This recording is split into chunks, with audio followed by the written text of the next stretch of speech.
Hello all and welcome. Today on display I have a Frederique Constant Manufacture Flyback with me. Frederique Constant is definitely more well known for their entry-level pieces, and that's because they're such good value for money, and those entry-level pieces definitely compete with the likes of Tissot. However, I would say Frederique Constant's collection is far more complete and far more well-rounded because they truly dedicate themselves to the art of the dress watch. Frederique Constant is investing in their manufactured pieces, in their more technically complicated pieces. They've been doing this for the past 10 years or so, and their efforts are really showing now. They're much more in the forefront than they have been in the past years. At the moment of the creation of this video, Frederique Constant have just released a platinum tourbillon and a rose gold perpetual calendar tourbillon as well. So these are some really high complication pieces that are challenging their perceptions. And they're really putting them into a higher price point, and that's a good thing. I think this is the time to invest in this brand. They are really going places. But I want to have a look at these manufactured pieces.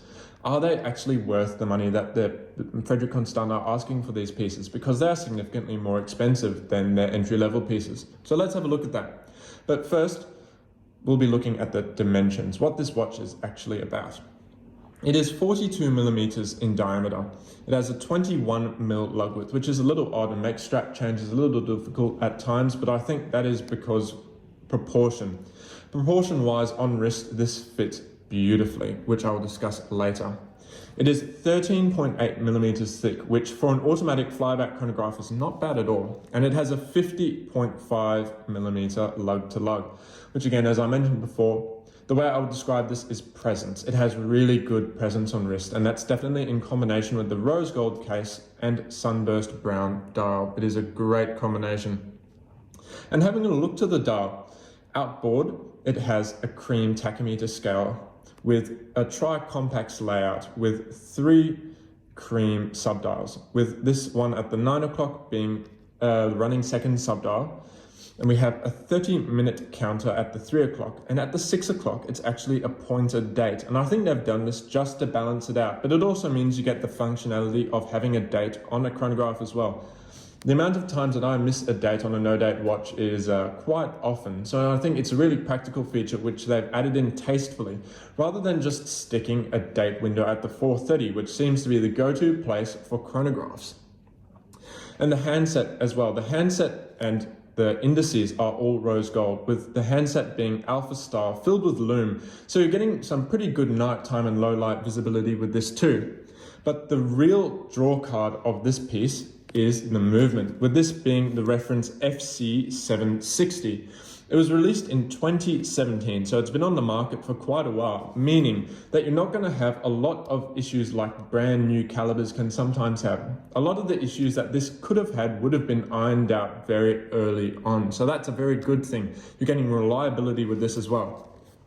And the great thing about this FC760 is that other than being a flyback, it is in-house manufactured, and that means in the case of Frederique Constant, you're getting beautiful finishing of the movement and great attention to detail.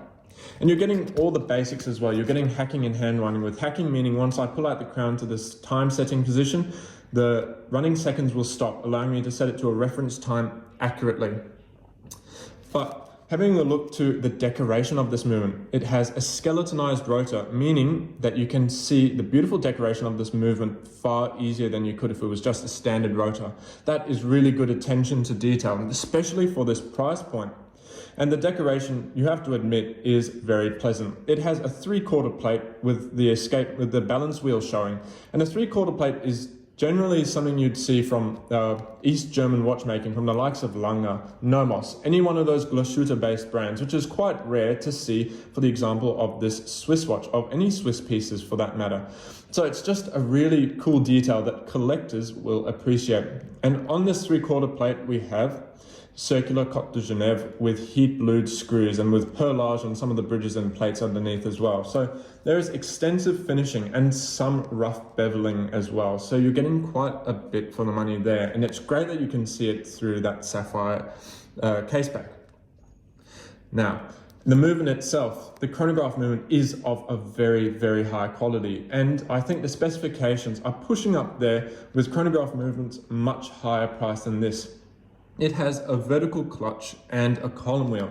This is the modern architecture of a chronograph, and it is a pleasure to use. And you really need to feel it in person to really feel how pleasant it is to use. The start and stop is very, very crisp with no play at all, and that's just because of the vertical clutch, meaning that you can leave the chronograph running and it's not going to add any extra wear and tear to the movement. So if you like a running second hand, a vertical clutch column wheel might be for you. But the real showpiece of this is the flyback.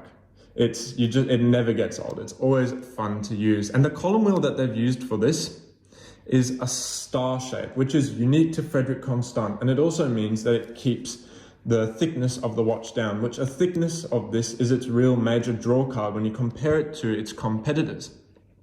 This chronograph as well, the movement took 6 years to develop. That is a long time, and for the price that they're asking, it could have been far more money. A lot of research and development went into this movement, and this movement is a modular chronograph.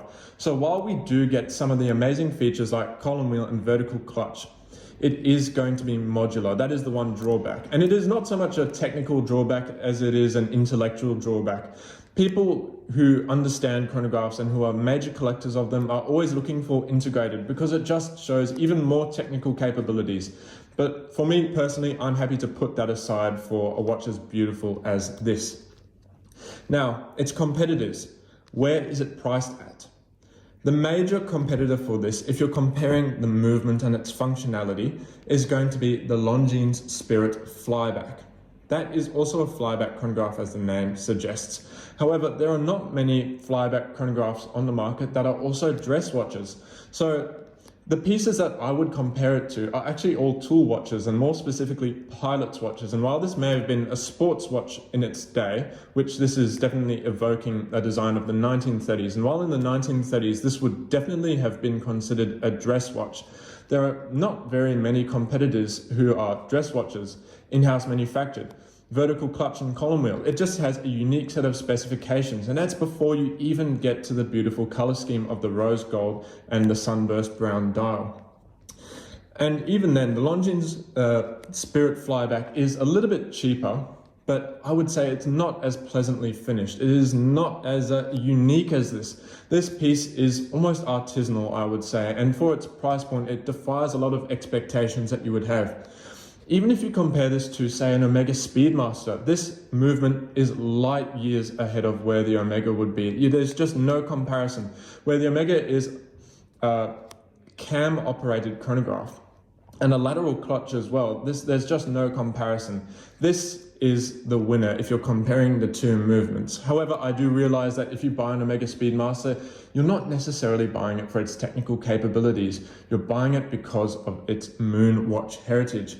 And some other competitors for this, I would say, are the Tudor Black Bay chronograph and the Tag Heuer Carrera, and the brand new one as well. What also I would say is another competitor from Tag Heuer is their Ortavia, which is also a flyback, but again, is $2 or $3 grand more expensive than this. This just sits in a category of its own.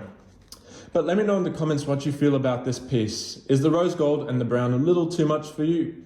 Would you buy this? Let me know in the comments. Thanks for watching, and see you guys next time.